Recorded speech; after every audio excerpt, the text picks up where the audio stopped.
Esto es América Noticias y estos son nuestros titulares. Cuba en la cuerda floja. México frena el envío de petróleo y crecen las dudas. ¿Qué pasará con la isla en plena crisis energética?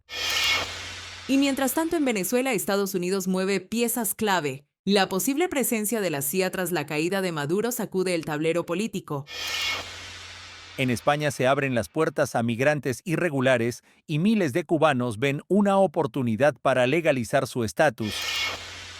Y la primera dama Melania Trump llama a la unidad en medio de protestas, muertes y tensión en las calles de Minnesota. Toda esta información y más en América Noticias.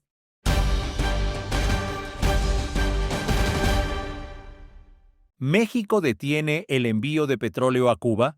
Una decisión entre contradicciones y presiones internacionales. Históricamente, uno de los principales aliados energéticos de Cuba después de Venezuela ha entrado en un debate intenso sobre si suspender o continuar los envíos de petróleo hacia la isla en medio de una crisis energética que deja a Cuba con apagones masivos y escasez de combustible. Primero, lo que sí está confirmado. Petróleos Mexicanos canceló un envío de crudo que estaba programado para llegar este mes de enero a Cuba. Ese cargamento, que iba en el buque Swift Galaxy, fue retirado del calendario sin explicación oficial. Pero aquí está la contradicción.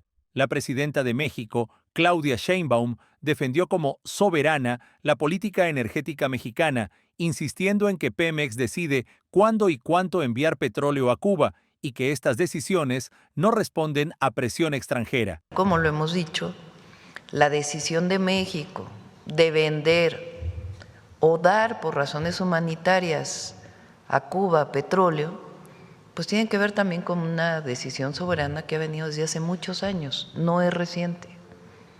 Entonces la decisión de cuándo se envía, cómo se envía, pues es una decisión soberana y está en términos de lo que defina Pemex en función de los contratos o ya en todo caso del gobierno de una decisión humanitaria. Sheinbaum llevó la línea oficial al decir que los despachos, que también se han usado como ayuda humanitaria ante el embargo estadounidense, son parte de una relación histórica entre México y Cuba y que la política de envíos sigue su curso según contratos y criterios propios.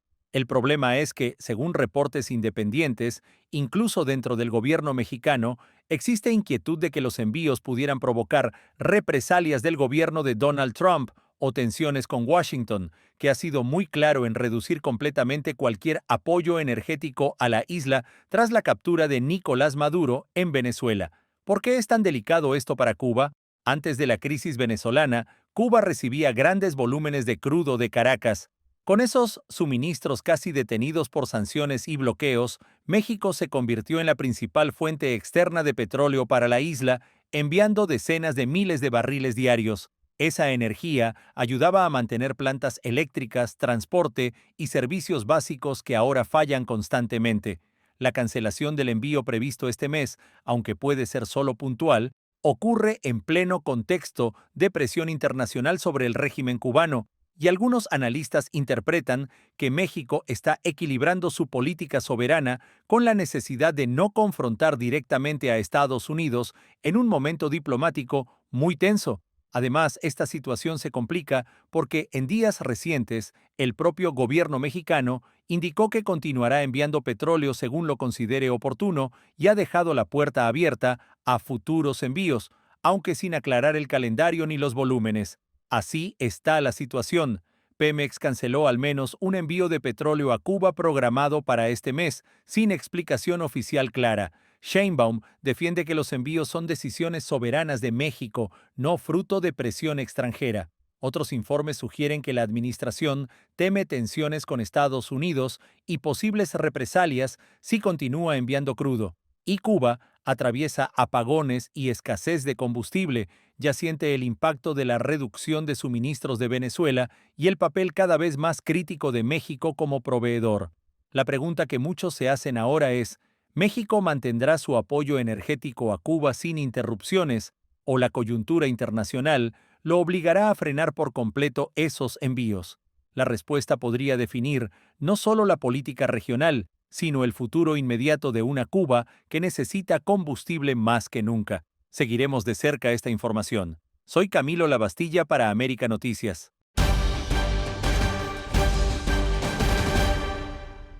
La administración del presidente Donald Trump está preparando un giro histórico en la política estadounidense hacia Venezuela. Estados Unidos busca establecer una presencia permanente de la Agencia Central de Inteligencia en el país sudamericano tras la captura de Nicolás Maduro a principios de enero. Según un informe difundido hoy por CNN y citado por Reuters, la Casa Blanca está diseñando una estrategia donde la CIA no solo apoya actividades de inteligencia, sino que sea pieza clave en el proceso de reingreso estadounidense en Venezuela, incluso antes de la reapertura oficial de la embajada o de que se normalicen las relaciones diplomáticas. Esta política se considera parte de un plan más amplio para estabilizar la nación tras el turbulento episodio del 3 de enero, cuando fuerzas estadounidenses llevaron a cabo una operación militar en Caracas que terminó con la captura de Maduro y su traslado a Estados Unidos para enfrentar cargos federales. Una señal clara de que Washington está moviendo sus piezas en Caracas ocurrió a mediados de enero, cuando el director de la CIA, John Ratcliffe, viajó a Venezuela para reunirse con Delcy Rodríguez, quien asumió la presidencia interina tras la detención de Maduro.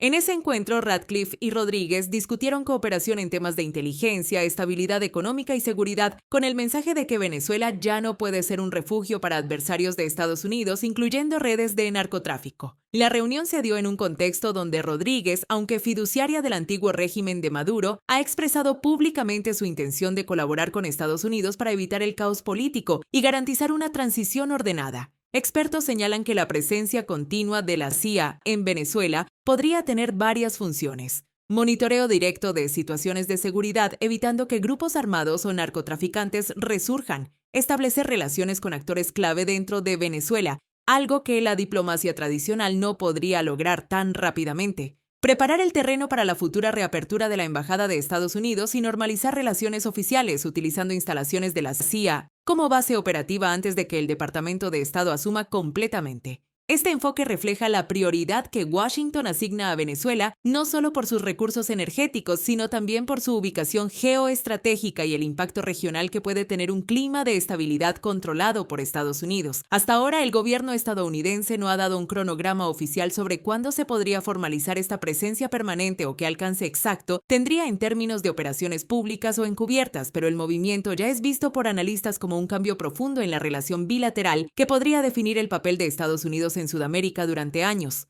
Mientras tanto, el liderazgo venezolano sigue en transición con Delcy Rodríguez al frente y figuras como María Corina Machado compitiendo por influencia en el nuevo panorama político. Esta nueva fase política entre Washington y Caracas está lejos de estar resuelta, y cada paso, cada visita y cada decisión de inteligencia tendrá consecuencias que podrían moldear el futuro de toda la región. Así está la situación entre Venezuela y Estados Unidos. Estaremos informados a medida que salgan más detalles. Soy Leticia Grau para América Noticias.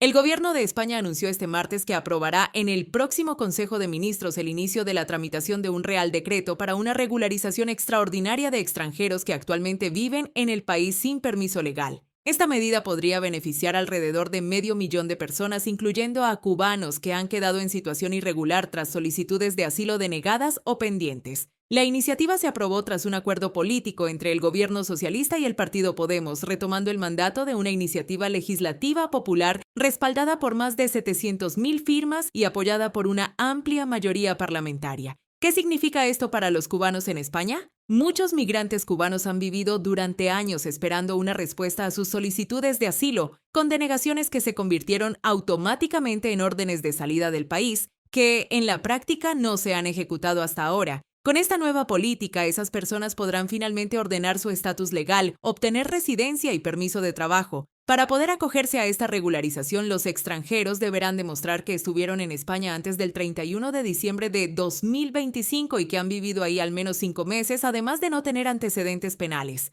En el caso de los cubanos, la realidad migratoria ha sido especialmente difícil. En 2025, 225 cubanos solicitaron protección internacional en España. De esos, solo 40 solicitudes fueron aceptadas, mientras que 331 fueron denegadas y 1,177 archivadas. La mayoría de esas solicitudes correspondían a expedientes pendientes de años anteriores. Además, las autoridades admitieron a trámite más de 4,000 solicitudes de cubanos, convirtiendo a Cuba en el quinto país con más solicitudes solicitudes de asilo en España en 2025, después de Colombia, Venezuela, Perú y Mali. Según datos del Instituto Nacional de Estadística Español, entre 225.000 y 230.000 personas nacidas en Cuba vivían en España a principios de 2026, muchos de ellos con una vida asentada en diversas comunidades, trabajo y familias formadas en suelo europeo. La medida incluye suspender automáticamente los procedimientos de retorno mientras se tramita la solicitud de residencia y trabajo por un año, y podría ofrecer una salida legal y definitiva de la irregularidad a quienes han esperado durante años sin certeza sobre su futuro. Esta regularización extraordinaria se produce en un contexto europeo en el que muchos países han endurecido sus políticas migratorias y contrasta con tendencias más restrictivas en otros países del continente. Para la comunidad cubana en España, esta medida representa una oportunidad histórica para conseguir estabilidad legal, poder trabajar de forma regular y dejar atrás años de incertidumbre migratoria. Para miles puede significar acceder por fin a una vida con derechos y seguridad jurídica. Estaremos ampliando esta información. Melania Trump hace un llamado a la unidad en medio de las protestas en Minnesota. En medio de días de protestas y tensión en Minneapolis tras la muerte de ciudadanos durante operativos migratorios, la primera dama Melania Trump lanzó un mensaje dirigido a toda la nación. Necesitamos unirnos, dijo, instando a que las manifestaciones sean pacíficas y a dejar atrás la división mientras el país afronta momentos difíciles. We need to unify. I'm calling for unity. I know my husband, the president, had a great call yesterday with the governor and the mayor, and they're working together to make it peaceful and without riots. I'm against the violence, so if you protest in peace. Este llamado ocurre en un contexto donde Minnesota se ha convertido en el epicentro de la crisis migratoria en Estados Unidos. Tras el segundo tiroteo mortal por parte de agentes federales en la ciudad, cientos de manifestantes han salido a las calles para protestar contra la presencia de ICE y las redadas en curso. Las marchas, captadas en video por cientos de personas y compartidas en redes, muestran a multitudes clamando justicia, pidiendo el retiro de los agentes federales y denunciando lo que consideran un uso excesivo de la fuerza, mientras que las autoridades locales luchan por mantener el orden civil.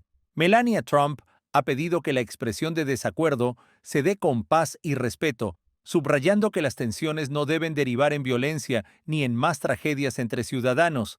El presidente Donald Trump también ha hecho declaraciones públicas buscando bajar el tono, expresando que no quiere ver gente herida o muerta en las calles de Estados Unidos y que confía en que la investigación sobre los incidentes avance con transparencia.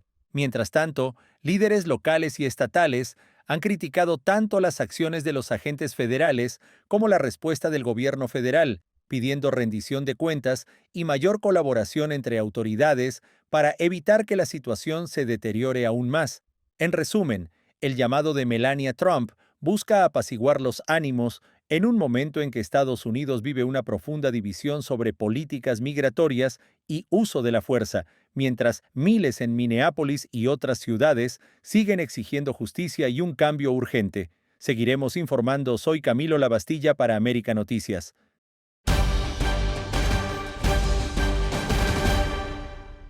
Venezuela entre dos versiones. Campamentos de madres. Exigen libertad, pero el gobierno dice que no hay presos políticos.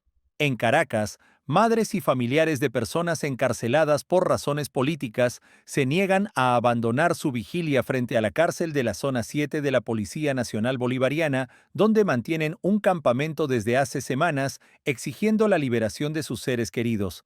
Estas mujeres aseguran que aún hay muchos presos políticos que no han sido liberados y que la cifra real de excarcelaciones es mucho menor que la que reporta el gobierno. Con pancartas y consignas, las familias bloquean el paso frente al centro de detención y han resistido intentos del régimen por dispersar la protesta, denunciando que sus reclamos son ignorados y que sus parientes enfrentan condiciones injustas y arbitrarias de detención. Pero frente a esta realidad concreta en las calles de Caracas, el ministro de Interior y Justicia, Diosdado Cabello, lanzó una declaración oficial que ha generado aún más controversia. y ahora van 808 excarcelaciones. 808. Y andan como locos porque ya no tienen la lista. No tienen la lista. Cuando nos soltaron a uno, pero no sabemos quiénes son. Claro que no saben porque nosotros no se los consultamos a las ONG. Entonces ellos vienen al contraataque para tratar de posicionarse, que es gracias a ellos. No tienen nada que ver. Al contrario, las ONG le echan paja a los detenidos. Esta postura oficial contrasta con los datos de organizaciones defensoras de derechos humanos como Foro Penal, que han verificado cientos de liberaciones, pero cifras mucho más bajas, y además sostienen que aún cientos de presos políticos permanecen tras las rejas. Excarcelados, activistas y familiares señalan que esos números no se corresponden con la realidad y que hay al menos más de 800 personas aún detenidas por motivos políticos, según registros independientes y organizaciones de derechos humanos. La reacción de las familias no se reduce solo a la vigilia. Muchas aseguran que las autoridades no han publicado listas claras de liberados, no han explicado los criterios de excarcelación, ni han ofrecido asistencia legal o protección a quienes recuperan su libertad, generando aún más desconfianza. En este contexto, la negativa oficial a reconocer la existencia de presos políticos se convierte en un punto crítico de confrontación entre el gobierno interino encabezado por Delcy Rodríguez y amplios sectores de la sociedad civil venezolana, que insisten en que la lucha por la libertad de todos los detenidos continúa. Síguenos para más información. Soy Camilo Lavastilla para América Noticias. Para estar más y mejor informado, te presentamos nuestras noticias en un minuto. Con la condena ya firme contra el exministro Alejandro Gil, el régimen cubano avanza en el decomiso de sus bienes como parte de las sanciones accesorias del juicio. Entre las propiedades que podrían ser confiscadas figura la vivienda donde residía en Miramar y otros inmuebles vinculados a su entorno familiar más cercano. La medida ha generado fuerte polémica porque afectaría a personas que no enfrentan cargos, incluidos ancianos y familiares directos. Sectores críticos señalan que el decomiso busca enviar un mensaje de castigo ejemplar, incluso extendido a terceros. El caso marca uno de los procesos judiciales más duros contra un alto funcionario del poder cubano en décadas y refuerza la narrativa oficial de cero tolerancia a la corrupción. Para muchos cubanos, el proceso también expone luchas internas dentro del propio régimen.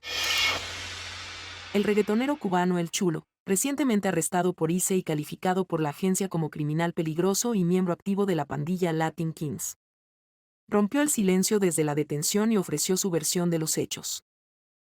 Lo único que tengo que decirle es que yo no sé qué cosa es eso, ¿me entiende? Yo lo único que he hecho toda mi vida es música, y si voy a ser deportado o no, eso es la última decisión, la tiene Dios, que Dios es el único que es juez de jueces, ¿me entiendes? Y respecto a lo de la Dinkin, no sé qué cosa es eso. Yo te puedo decir que yo lo que hago es música, que es lo único que sé hacer yo, y represento a la música. Yo no sé más nada. ¿Tú niegas rotundamente ser miembro de la banda criminal Latin Kings? 300%. La periodista oficialista Arlene Rodríguez desató una ola de críticas tras afirmar que José Martí nunca conoció la luz eléctrica, en un intento de justificar los apagones masivos en Cuba. Sus declaraciones fueron interpretadas como una minimización del colapso energético que sufre el país. En redes sociales, miles de cubanos reaccionaron con indignación, acusándola de desconectarse de la realidad diaria de la población. El comentario se convirtió en símbolo del discurso oficial que intenta normalizar la crisis eléctrica. Alguien me dijo, pero que el apagón es terrible. Yo decía, mira, José Martí no conoció la luz eléctrica y era un genio. Y escribía como los dioses. Ojalá yo escribiera una línea como José Martí con la luz encendida. ¿Y sabes? Siglo XXI. Cientos de médicos cubanos empiezan a regresar desde Venezuela tras meses de interrupciones. En medio de cambios políticos en Caracas y presiones internacionales mientras La Habana presenta el retorno como parte de la rotación regular. Analistas señalan que es un repliegue en medio de la inestabilidad política en Caracas y presión internacional. Cientos de médicos cubanos que prestaban servicios en Venezuela están comenzando a regresar a Cuba tras meses de interrupciones en sus misiones. En medio de un contexto de cambios políticos y presiones internacionales tras la captura del presidente venezolano Nicolás Maduro. Las autoridades sanitarias del régimen cubano presentaron este retorno como parte de la reanudación del ciclo normal de movilidad después de problemas logísticos y el restablecimiento de vuelos entre ambos países, interrumpidos por restricciones aéreas y complicaciones de transporte. El influencer cubano Ultrac confirmó públicamente que Claudia Artiles perdió el embarazo, una noticia que generó una fuerte reacción en redes sociales. Visiblemente afectado, expresó que fue un golpe muy duro y pidió respeto en medio del dolor. El anuncio llegó tras días de rumores y especulaciones, y provocó una ola de mensajes de apoyo, aunque también críticas por la exposición del tema en plataformas digitales.